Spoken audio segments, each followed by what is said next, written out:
Let's say that we have a single gene that determines the color of a checkerboard piece.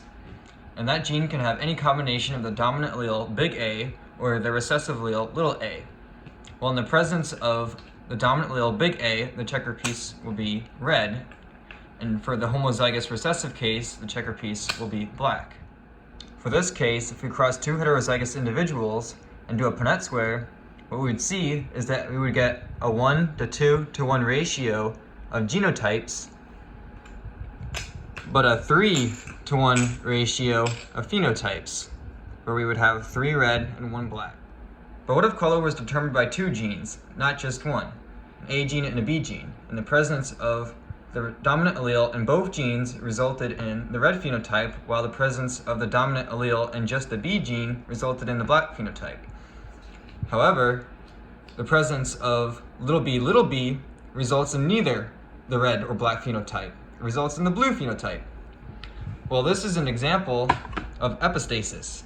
In particular, this is called single recessive epistasis. And epistasis is basically when the expression of one gene, in this case the A gene, is dependent on the expression of another gene, in this case the homozygous recessive little b. In this case, you would say that BB is epistatic to the other gene. As an example, let's look at a case in which we cross two heterozygous individuals.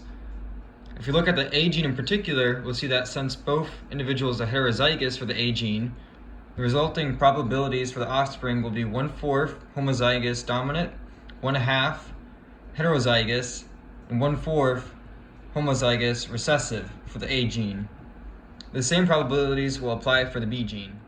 If we construct a branch diagram for this particular case, we can get an idea of the resulting genotypic and phenotypic ratios. From the branch diagram, we can see that there's a 9 to 3 to 3 to 1 ratio of genotypes. However, since the presence of the homozygous recessive B gene, little b, masks the effect of the A gene, the resulting phenotype will actually be 9 to 3 to 4, because in any case where there's a little b, it will always be blue. Now let's look at a case where there's one parent that's heterozygous for the A gene and homozygous dominant for the B gene, and the other parent is homozygous recessive for the A gene and heterozygous for the B gene. When we look at the resulting branch diagram, what we see is that there's actually a 1 to 1 to 1 to 1 ratio of the different possible genotypes. However, there's only a 1 to 1 ratio of possible phenotypes, that being red and black.